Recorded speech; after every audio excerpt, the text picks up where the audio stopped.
Memang konstitusi Kiai harus gitu lah tamud dan ainaika. Kenal orang lebih tinggi itu kan resiko. Misalnya saya Kiai Deso, mungkin punya carry tua sudah seneng, punya kijang tua sudah seneng. Gara-gara kenal Pak Wahid naik Camry, waduh kok saya kalah itu. Kenal orang itu kan resiko. Mungkin dosen-dosen sini kalau kenal saya di Rembang juga resiko. Di sini gak ada cium tangan, melihat saya dosen, wah gak enak jadi dosen. Jadi memang harus dibatasin. Sekiranya mungkin orang terus, karena latamud dan apa? Ainaika ilham. Kamu jangan sering melihat orang lain yang mungkin secara lahir dapat nikmat yang lebih tinggi timbang Anda. Kalau kamu gak bisa ngelola hati Anda bisa hasut, Anda bisa dengki. Paling tidak Anda bisa ada syukur. Saya itu sering didolani pejabat. Juga sering melihat pejabat di TV-TV. Naik mobil aja ada yang naikkan. Bahkan kalau wudhu itu anduk aja ada yang bawa. Itu kalau yang nggak kuat, wih naik jadi pejabat. Ya makanya terus konstitusi Kiai itu mengatur, sudahlah. Mata kamu itu kamu batasin. Jangan melihat sesuatu yang potensi ya. Potensi menjadikan Anda tidak apa? Syukur. Jadi saya mohon, ini memang konstitusi saya sebagai Kiai. Jadi saya, tapi di hati saya tetap akrab. Saya doakan semua untuk UI, untuk semua orang Indonesia kita doakan. Kita ingin semuanya tambah baik, tambah baik. Ya, Assalamualaikum warahmatullahi wabarakatuh. Sehingga di beberapa riwayat dijelaskan ada orang yang 500 tahun ibadah, nggak pernah maksiat. Ditanya sama Allah, kamu masuk surga karena apa? Karena ibadah saya ya Allah. Ya sudah, surga kamu 500 tahun saja, karena ibadah kamu 500 tahun. Ini cerita umur-umur orang dulu. Ya Allah katanya surga engkau ini selamanya. Ya kalau yang selamanya itu rahmatku, kalau amal kamu terbatas ya surganya sesuai amal kamu ya terbatas. Ya sudah ya Allah, berarti masuk saya surga saya ini karena fadl engkau, karena anugerah engkau. Itu namanya apa? Diroyah. Diroyah itu satu kajian analisis di mana kita percaya riwayat, tapi kemudian punya logika, punya diroyah. Ini penting supaya tauhid kita ini kuat.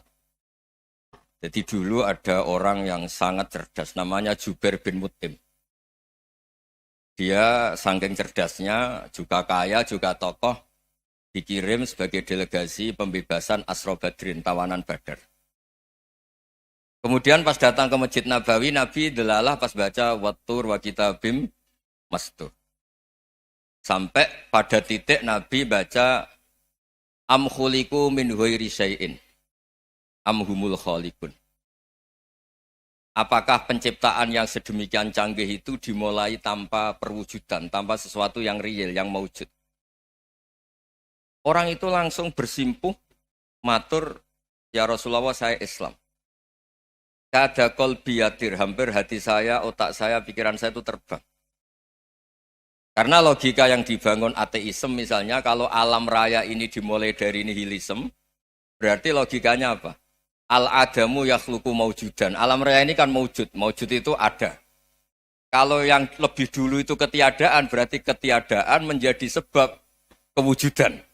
Kalau dalam bahasa Arab itu al-adamu yakhluqu maujudan. Sesuatu yang harusnya nggak jadi faktor karena ketiadaan, menjadi faktor sesuatu yang nyata. Itu kan nggak masuk akal. Ya, kalau alam raya ini ada al-adam sing yasbiku maujudan, berarti alam raya ini al-adamu yakhluqu maujudan, suatu yang tidak ada menciptakan yang ada. Dengan logika itu terus kita ngaji, diajari sama guru-guru kita, sifat dasar Allah itu maujud. Wallahu maujudun qadimun. Terus masuk. Yang harus distatuskan pertama dari Allah itu apa? Maujud, wujud. Karena dengan wujud ini layak menjadi penyebab adanya alam raya ini. Sehingga ketika kita menolak faham nihilisme atau ateisme, faham tanpa Tuhan, tanpa pencipta awal, kita punya diroyah. Bahwa tidak mungkin ketiadaan ini menjadi sebab perwujudan alam raya ini. Yaitu amkhuliku min ghairi syai'in. Masa alam raya ini diciptakan tanpa sebab yang nyata, yaitu wajibil wujud. Siapa itu? Allah Subhanahu wa ta'ala. Begitu juga menyangkut sholawat. Orang boleh beda pendapat tentang redaksi sholawat. Ada yang sholli ala Muhammad, ala Sayyidina Muhammad, Nabi Muhammad. Monggo lah masalah redaksi saja. Tapi setelah dianalisis, Nabi itu Pak Rektor, jadi Nabi setelah Nabi Isa saking dihormatinya sampai dituhankan. Juga jadi Nabi yang ada cerita masih hangat, orang Yahudi itu bunuh Nabi. Jadi yang satu mendudukkan Nabi sedemikian tinggi sampai kayak Tuhan, yang satu menjatuhkan Nabi sedemikian rendah sampai dibunuh. Kayak apa susahnya jadi Nabi Muhammad SAW. Kemudian dengan gampang Hadaddin agama ini bikin syariat yang bernama sholawat. Redaksinya monggo lah sesuai tradisi masing-masing. Allahumma sholli ala Muhammad, Allahumma sholli ala Sayyidina Muhammad, ala Nabiyina Muhammad monggo lah. Tapi yang jelas redaksi ini kalau didiroyah dikaji. Allahumma itu Tuhan, Tuhan itu pemberi. Wa Muhammadun wa in jalla qadruh abdun min ibadi. Muhammad apapun tinggi derajatnya tetap berstatus hamba. Sehingga agama ini terjaga oleh syihotus sholawat. Agama ini terjaga oleh redaksi sholawat. Yaitu Allah tetap pemberi sebagai Tuhan yang enggak tersaingi. La syarikalah. Rasulullah Muhammad wa in jalla qadruh. Apapun prestasinya bisa mi'rad, bisa apa saja. Tetap seorang hamba yang butuh muhtajun ila rahmatih. Jika redaksi Allahumma sholli ala Muhammad ini mengukuhkan yang Tuhan tetap Tuhan, hamba pilihan tetap hamba pilihan. Tentu dengan redaksi ini kemudian kita mendudukkan Nabi benar-benar posisi terhormat. Yaitu orang yang paling berhak dapat askat tahiyat, mendapat penghormatan Allah paling tinggi, yaitu Rasulullah Muhammad SAW. Dan itu diulang-ulang oleh Allah. Subhanalladzi asra bi'abdi. Status hamba ini diulang. Lagi-lagi ini bernama diroyah. Bernama apa? Contoh ketiga misalnya fihi ayatum bayinatum maqamu Ibrahim. Dulu orang Yahudi itu ada diskusi masif. Syaratnya Nabi itu mbah-mbahnya harus Nabi. Harus keturunan Nabi. Kemudian semua Nabi rata-rata di Palestina, di Syam. Lalu Muhammadnya asal-usulnya dari mana? Tahu-tahu orang Arab kok Nabi, padahal orang Arab itu dulu jahiliyah. Walhasil terus diceritakan, bukti Muhammad ini turunan Ibrahim adalah ada jejak kaki Nabi Ibrahim di dekat apa? Ka'bah. Fihi ayatum bayinatum maqamu Ibrahim. Kalau Nabi Ibrahim pernah di Mekah, artinya beliau pernah meninggalkan turunan yang di Mekah. Itu bernama Nabiuna Muhammadun sallallahu alaihi wasallam. Itu disebut fihi ayatum bayinatum maqamu Ibrahim. Nah, itu namanya diroyah. Diroyah itu satu perilaku keseharian kita beragama, kemudian tahu logikanya. Yang keempat misalnya, mangkana yu'minu billahi wal yaumil akhir falyukrim apa? Jaro. Orang yang iman karena Allah dan Rasul, maka memuliakan tetangganya. Andaikan pakai hukum sosial, tentu kalau tetangga kita baik, kita baik. Kalau kurang baik, kok kurang penggawean kan gitu. Tapi dulu itu pernah ada seorang ulama itu dibully ya, dikerjain sama anak muda tetangganya. Pak Kiai datang ke rumah saya, orang ini datang. Kemudian setelah di rumahnya, saya tidak jadi butuh sama Pak Kiai, silahkan pulang. Itu Kiainya senyum menikmati. Dan itu terulang 3 kali. Dibully seperti itu, dikerjain terulang 3 kali. Lalu tetap Kiainya tuh asik, seneng sekali. Lama-lama muda ini tanya, kenapa engkau tidak tersinggung? Padahal saya kerjain sampai 3 kali. Tak undang, terus tak suruh pulang, tak undang, tak suruh pulang. Kata Kiai tadi, yang memerintahkan baik sama tetangga itu Allah. Jadi saya nikmati ketika bisa baik sama Anda. Tidak ada urusannya dengan perilaku Anda yang menolak saya. Nah itu terus kita tahu, memang motifnya kita baik sama tetangga karena iman sama Allah dan Rasul, bukan hukum kompensasi sosial. Jadi kalau mau diteruskan Pak Rektor, saya ngajar di sini ya karena perintah Allah itu orang alim harus ngajar, bukan karena perintah Rektor. Kalau diteruskan. Ya saya mohon juga gitu, para dosen, para karyawan di sini, kalau nggak khianat dengan UI itu karena takut sama Allah, jangan takut sama Rektor. Kalau Anda baik juga karena Allah, jangan baik karena apa? Rektor. Bagaimanapun ya semua kita ini makhluk. Makhluk itu la yadurru wa la yanfa. Begitu juga melihat Indonesia. Melihat saya ini kan ikut di UI itu lama sekali, ikut sama Profesor Zeni, dari Profesor Zeni nulis tafsir. Mungkin Pak Hersoyo tahu banyak, dulu Pak Lutfi ya tahu banyak. Tapi saya memang nggak pernah terbuka karena ya memang nggak ingin sebenarnya. Kondisi ini kondisi darurat. Sehingga saya tahu cara berpikir Profesor Zeni, ya tahu komitmen beliau pada UI. Dan pendiri UI memang ya banyak yang dari tokoh NU, Muhammadiyah, dari tokoh-tokoh ormas yang lain memang didirikan banyak orang. Hingga UI memang nggak milik ormas apa tertentu. Dari satu sisi memang baik, nggak dikuasai ormas tertentu. Tapi nanti kalau keterusan ya nggak berbentuk. Ya sudahlah dikelola saja. Sambil-sambil jelas, sambil-sambil kadang nggak jelas, yang penting ikhlas tadi. Karena kalau terlalu asobia itu jadi repot.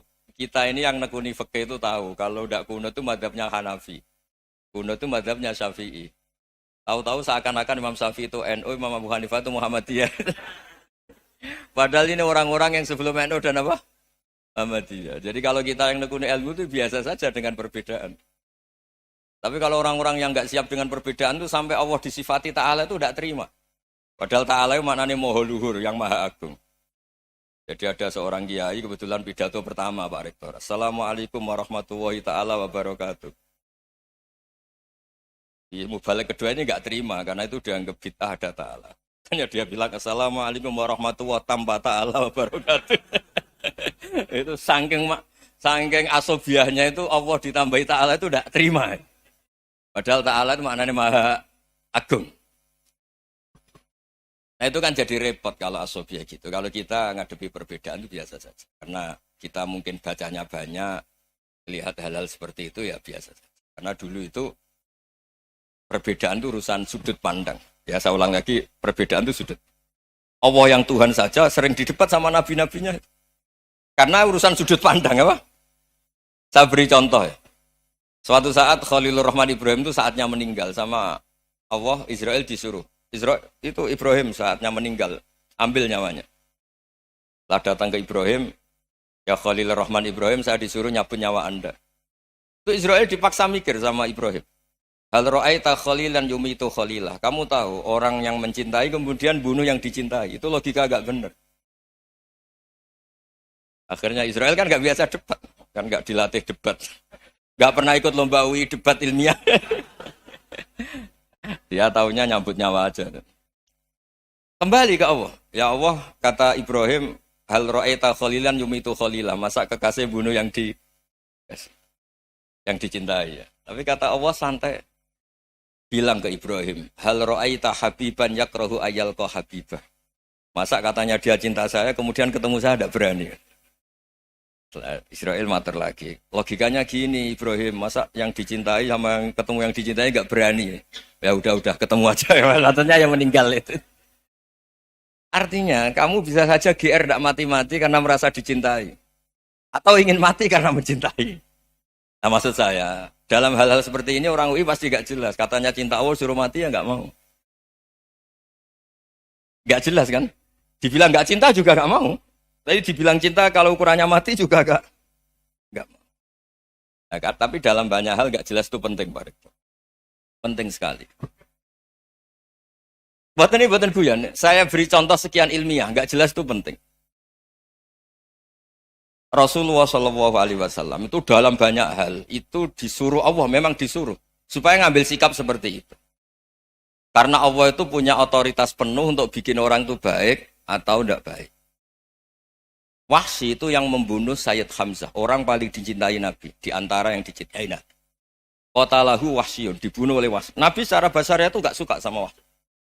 Sampai cara lahir ya ingin, corong Jawa ingin masuk nol.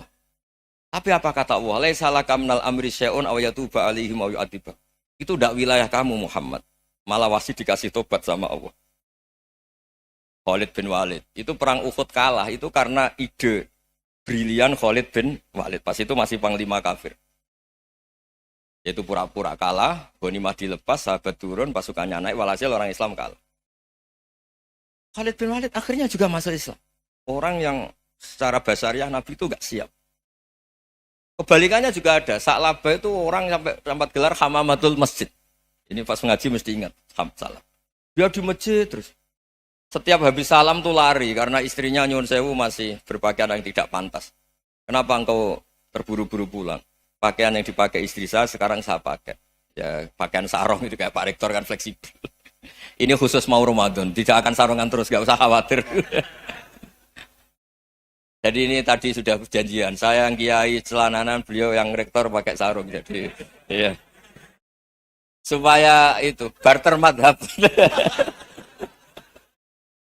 Tapi hanya sekali ini aja, bukan. Jadi jangan diharapkan ini jadi tontonan terus-menerus. Dan ini barter madhab. Saya sama Profesor Kores juga sering gitu. Saya pakai sarung yang dipakai. Dihadiahi beliau, beliau pakai sarung yang dihadiahi saya. Memang itu tradisi Islam.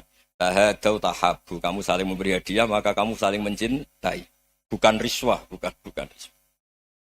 Walhasil terus Sa'labah ini mbok saya didoakan Nabi supaya saya kaya, supaya tidak sering ganti-ganti pakaian seperti ini sama istri saya. Jangan-jangan kamu miskin itu lebih baik. Ngotot minta didoakan. Didoain Nabi kaya, terus lama-lama ninggal sholat, ninggal jamaah. Itu Allah belum tersinggung. Yang mulai Allah tersinggung itu kan saya sering fatwa di mana-mana, sering memberi saran. Mumpung kamu miskin itu sering sedekah. Karena kalau sudah kaya itu tidak bisa. Saya memberi analogi gini. Kalau saya masih santri miskin, punya uang 100.000, diminta guru saya 50 tak kasihkan. Padahal itu 50%. Punya 2 kambing kurus, diminta guru saya 1 pasti tak kasihkan. Padahal itu 50%. Jadi kalau punya sapi Brahman atau sapi limusin yang harganya itu 100 juta, punya 2, diminta 1 boleh enggak? Enggak boleh. Saya punya motor butut 2, diminta teman saya 1 boleh. Tapi kalau Davidson Harley itu enggak boleh. Nah, walhasil itu kalau kita miskin, misalnya kita zaman kuliah atau zaman mondok atau zaman apa saja, punya uang 100.000, nartik temannya sampai 50.000 kan biasa. Tapi setelah 1 miliar, berani enggak kamu kasihkan 500 juta? Sama-sama 50%. Enggak kan? Nah Sa'labah gitu, ketika zakat masih per 40 kambing, 1 kambing, itu sebenarnya kan masih ringan. 41, 82. Kambingnya itu sudah mabenal jabalen. Barang dihitung zakat karena sudah ribuan, jumlahnya sampai 400 kambing. Banyak lah pokoknya. Terus kata Sa'labah, ini pemerasan. Karena jumlahnya besar. Allah tersinggung karena nabinya dianggap narik zakat itu dianggap kharat, dianggap pemeras. Allah tersinggung kemudian fa'aqobahum nifakon fi qulubihim ila yaumil. Dia ditegur munafik. Semenjak itu terus tadi kembali gak jelas tadi. Barkohnya gak jelas itu menjadi orang tuh bijak. Ini sekarang nakal, jangan-jangan nanti jadi orang baik. Yang sekarang baik, jangan-jangan suatu saat jadi tidak baik. Semua orang introspeksi. Gak ada jaminan kalau kita sekarang baik akan baik terus. Gak ada jaminan kalau kita sekarang buruk akan buruk terus. Sehingga terus banyak kiai-kiai bijak itu memang lahirnya gak tegas. Tapi gak tegas itu yang menjadikan bijak. Karena sama-sama mungkin. Itu yang disebut laisa laka minal amri syai'un aw yatuba alaihi wa yu'adzibum. Itu tidak wilayah kamu. Ketika Allah mengomentari orang munafik juga wa yu'adzibal munafiqina insya'a aw yatub. Bisa saja ada yang disiksa, bisa saja ada yang dikasih tobat. Karena pola yang kita analisis itu semuanya menurut kita. Bukan menurut kemaslahatan orang apa? Banyak. Saya punya sekian contoh cerita. Orang yang sowan kiai baik-baik, mungkin bawa gula atau salam tempel, tidak tahu lah. Itu tidak mesti jadi wali. Tapi Kalijogo yang kenal Sunan Bonang, itu kenalnya itu karena ingin begal. malah jadi wali. Tapi tidak usah dicoba. Umar itu nyari Nabi itu mau dibunuh. Tapi malah tobat jadi orang baik. Jadi ini penting ngaji ya, supaya tidak tegas itu, tidak jelas itu kadang baik. Nah termasuk saya juga termasuk dia yang milih tidak jelas. Saya sering gojlok gini, Fajar Hadili ini murid-murid saya sering saya gojlok. Kalau semua sistem pendidikan kayak kampus, kayak UII, kayak UIN semuanya, itu sistem yang bagus. Karena tertib jam kuliahnya jelas, mata kuliahnya jelas. Kalau di pesantren itu Pak Arso, itu gak tertib. Tapi justru itu enak, ketemu di jalan orang berani tanya. Nah ini kalau mbak-mbak misalnya menstruasi, mau belajar haid nunggu semester berapa baru tahu. Itu bisa sekian tahun gak sholat karena nunggu pelajarannya baru diterangkan. Mau haji juga gitu, nunggu mata pelajaran haji. Kalau nggak jamnya, nggak mau dosennya ngajarin. Ya, kalau kiai kan enggak, ketemu di jalan, tanya, dijawab. Jam berapa juga dijawab. Artinya Indonesia itu berkah, ada sistem kampus yang tertib. Ya semoga termasuk tertib gajinya. Tapi tertib gajinya itu juga sebenarnya rugi, saya sering. Ada pegawai negeri Gus, tolong doain saja di PNS, enak aja. Gajinya tetap. Kata saya nggak mau kalau gaji saya tetap. Kok bisa Gus? Enak tiap bulan mesti dapat gaji. Kalau tetap nggak naik-naik kata saya. Kalau kiai gajinya nggak tetap, tapi di atas yang tetap kata saya. Artinya Indonesia itu berkah. Kalau semuanya pakai sistem pendidikan setertib ini, orang mau tanya khaid ya nunggu pelajaran khaid. Bab haji ya nunggu pelajaran haji. Tapi kalau ketemu kiai itu enggak. Ya pokoknya saya pernah di pasar, Gus mau tanya. Tanya apa? Anak saya keluar darah terus gini-gini. Padahal biasanya khaid hanya 7 hari gini-gini. Ya sudah kembalikan ke biasanya, rudat ilal adat. Itu enggak usah sowan ke rumah. Juga enggak registrasi dulu, enggak daftar dulu. Ya ini enggak nyindir cerita saja. Supaya ini bukti koalisi beneran. Jadi saya yang kiai enggak tertib jam, koalisi sama yang tertib jam. Jadi kalau semuanya sistem kampus, nanti pertanyaan itu enggak bisa on time, enggak bisa setiap saat. Makanya Indonesia itu berkah. Kiai-kiai yang alim yang di jalan-jalan banyak. Juga kiai yang di kampus dokter-dokter fikih banyak. Yang nekuni ilmu umum ya banyak. Macam-macam. Itu masalah itu kalau saling mengadili itu baru masalah. Misalnya kiai ngeluh, enggak enak jadi kiai, enggak punya gaji tetap. Yang dosen ngeluh, enggak dicium tangannya. Karena memang unik Indonesia itu. Kalau guru fikih kok dosen itu tetap enggak dicium tangannya. Karena pikirannya anak-anak itu wong sudah bayar disuruh nyium. Itu kayak di alam sadar tuh gitu. Kalau kiai itu kan anak-anak gak bayar itu. Ya opanya cium tangan itu. Makanya kalau kiai tidak keramat bisa mati karena cium tangannya doang itu bisa mati itu kiainya. Ya ini cerita. Supaya saling menghormati saling menghormati. Jadi kalau makanya itu pakar-pakar akhlak ya, pakar-pakar etika peradaban. Itu tertampar betul ketika Nabi urusan ilmu itu mengabaikan itu kalau sudah urusan ilmu. Misalnya begini, ada urusan ilmu. Ada mbak-mbak cantik atau ibu-ibu cantik. Itu dalam Islam itu diajarkan jangan sopan-sopan banget. Kata Nabi, karena kekuatan ilmu itu di atas kekuatan akhlak, di atas kekuatan adab. Ya nisa an-nabi lastunna ka ahadim minan nisa. Ini taqaitunna fala takhdu'na bil qaul. Fayatma alladhi fi qalbihi maradun. Misalnya ada mbak-mbak cantik, menarik, kemudian sopan misalnya sama Pak Fajarin sama dosen-dosen. Monggo binara. Wah itu bahaya pikirannya kemana-mana itu. Orang yang imannya pas-pasan, berarti mau.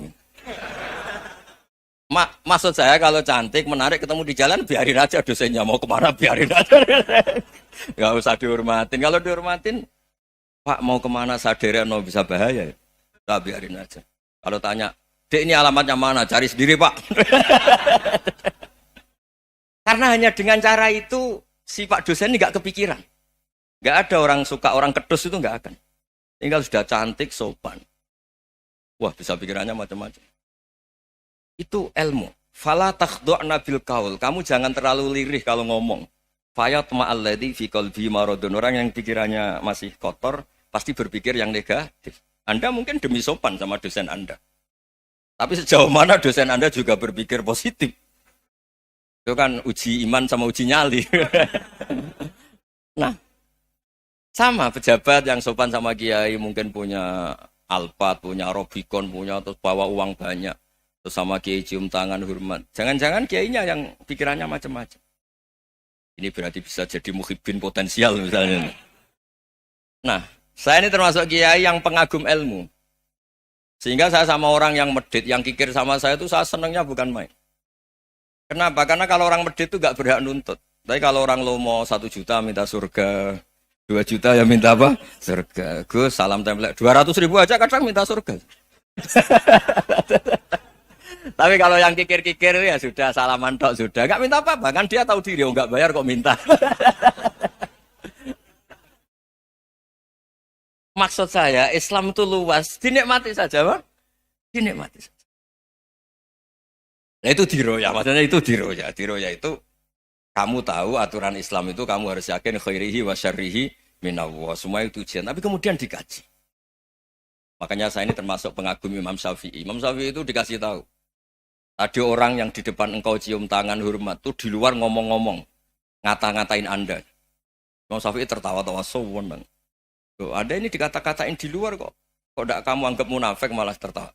Berarti saya wibawa, di depan saya nggak berani. Dianggap enteng saja. Dibilangin, sebagian orang kampung sini nggak suka sama engkau. Baguslah, nggak akan lu pinjem uang sama saya. Kata. Di mana-mana orang pinjem minta tolong tuh karena seneng. Kalau benci kan enggak. Intinya dianggap enteng saja. Yang terjadi di dunia itu semuanya dianggap enteng saja. Man asa ilaika fakot atlakoka. Yang berburuk sama kamu itu membebaskan kamu. Coba kalau akrab, titip. Ya misalnya akrab sama Pak Fajar. Bilangkan ke Pak Rektor, sangkap tuh jadi guru tetap atau apa, kan ribet. Kalau tidak cocok kan nggak minta apa-apa. Makanya hati-hati Pak Rektor sama yang akrab-akrab itu. Itu dulu saya juga nggak paham. Di antara wasiat Bapak yang sering diulang-ulang tuh itu. Suatu saat kamu jadi kiai, ngelola orang nggak seneng tuh gampang. Sudah, situ orang lain. Tapi kalau ngelola orang seneng tuh repot. Mintanya aneh-aneh. 100.000 aja minta surga. Hanya teman tenis saja minta naik jabatan.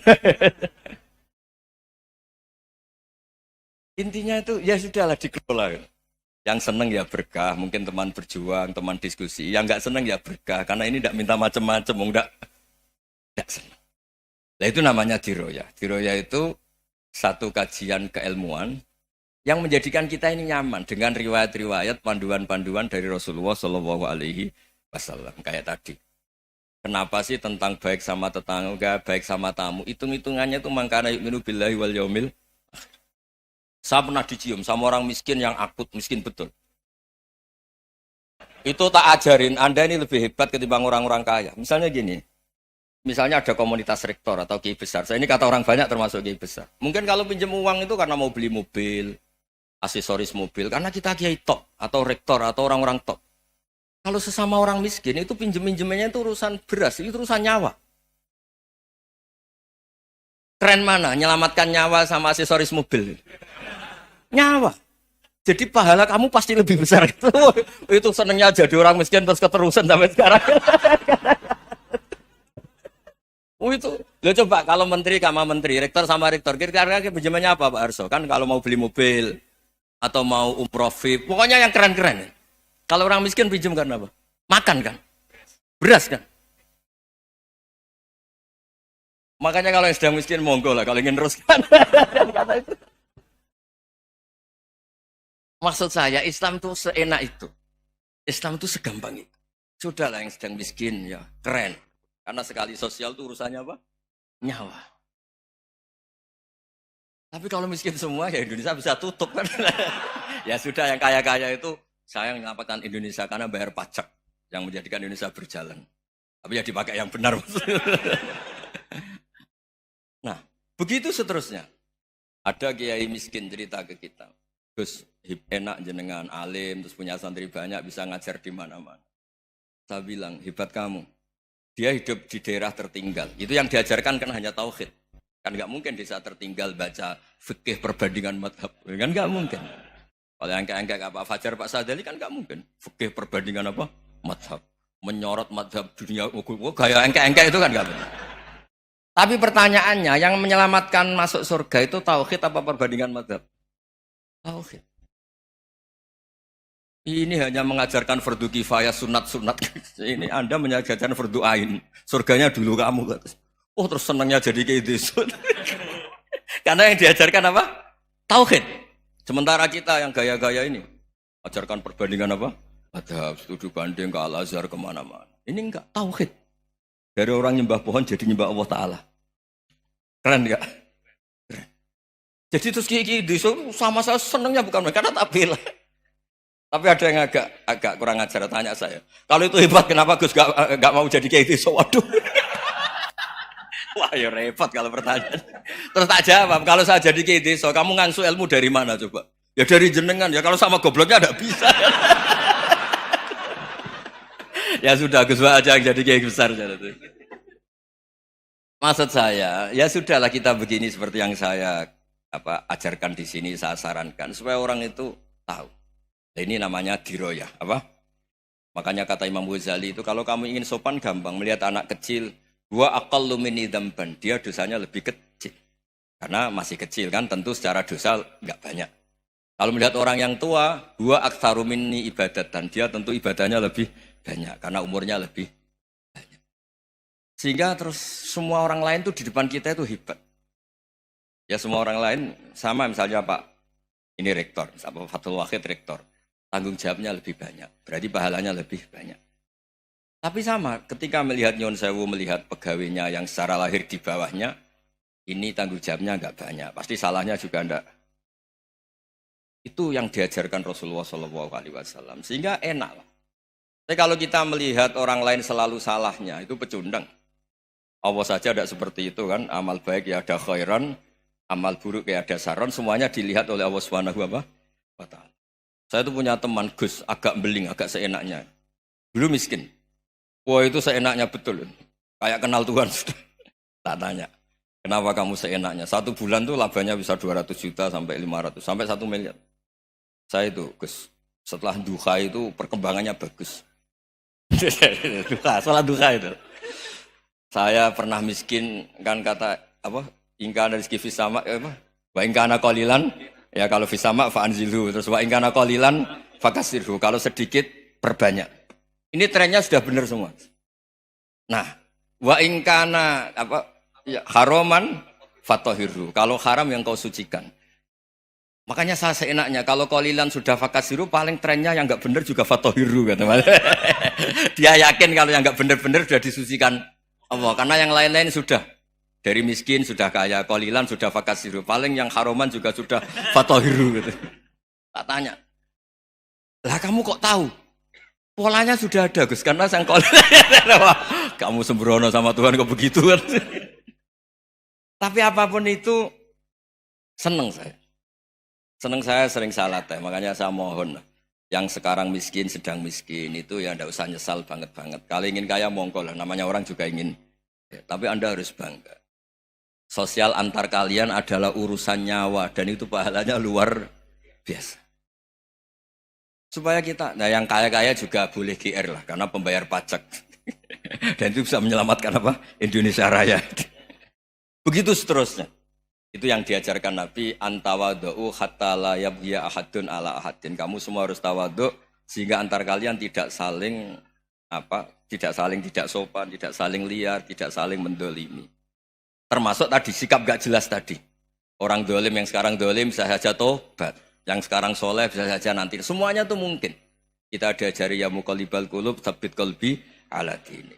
Jadi keliru kalau kita dalam banyak hal harus tegas, enggak mesti. Al halalu bayyinun wal haramu bayyinun. Tapi ada wa bainahuma umurun mustabihat. Ada yang wilayahnya itu abu-abu. Misalnya ada perempuan cantik misalnya, contoh paling gampang. Kalau kamu ajari secara serius kamu bisa saja tergoda jadi fitnah. Tapi kalau orang soleh gak berani ngajarin, kemudian digunakan orang fasik, malah menjadi orang nakal, kita juga tanggung jawab. Kamu mau tegas gimana? Wilayahnya sama-sama mungkin. Wilayahnya sama-sama mungkin. Yang dekat pejabat mungkin terkontaminasi KKN. Tapi kalau pejabat gak dekati orang soleh, punya perilaku yang gak soleh, yang repot juga Indonesia kan? Nah hal-hal seperti itu kita tidak perlu ngambil sikap. Maksudnya gak usah ngambil sikap, ya kita buktikan kalau milih satu madhab, kita buktikan semuanya lebih baik, semuanya lebih bermanfaat, semuanya lebih berperadaban. Karena nggak bisa dihindari wabena humain. Termasuk nyuwun sewu, saya mohon maaf sama mulai Pak Harso, Pak Lutfi sampai Pak Fathul Wahid. Saya ini termasuk kiai yang nggak suka dekat sama orang-orang top. Bukan karena hasud. Memang konstitusi kiai harus gitu lah, tamud dan na'inaika. Kenal orang lebih tinggi itu kan resiko. Misalnya saya kiai desa, mungkin punya keri tua sudah seneng, punya kijang tua sudah seneng. Gara-gara kenal Pak Wahid naik Kempri, waduh kok saya kalah itu. Kenal orang itu kan resiko. Mungkin dosen-dosen sini kalau kenal saya di Rembang juga resiko. Di sini gak ada cium tangan, melihat saya dosen, wah gak enak jadi dosen. Jadi memang harus dibatasin. Sekiranya mungkin orang terus, karena latamud dan nanawa, ainaika ilham. Kamu jangan sering melihat orang lain yang mungkin secara lahir dapat nikmat yang lebih tinggi timbang Anda. Kalau kamu gak bisa ngelola hati Anda bisa hasut, Anda bisa dengki. Paling tidak Anda bisa ada syukur. Saya itu sering didolani pejabat. Juga sering melihat pejabat di TV-TV. Naik mobil aja ada yang naikkan. Bahkan kalau wudhu itu anduk aja ada yang bawa. Itu kalau yang nggak kuat, wih naik jadi pejabat. Ya makanya terus konstitusi kiai itu mengatur, sudahlah mata kamu itu kamu batasin. Jangan melihat sesuatu yang potensi ya, potensi menjadikan Anda tidak apa syukur. Jadi saya mohon, ini memang konstitusi saya sebagai kiai. Jadi saya, tapi di hati saya tetap akrab. Saya doakan semua untuk UI, untuk semua orang Indonesia kita doakan. Kita ingin semuanya tambah baik, tambah baik. Oke, ngoten mawon. Assalamualaikum warahmatullahi wabarakatuh.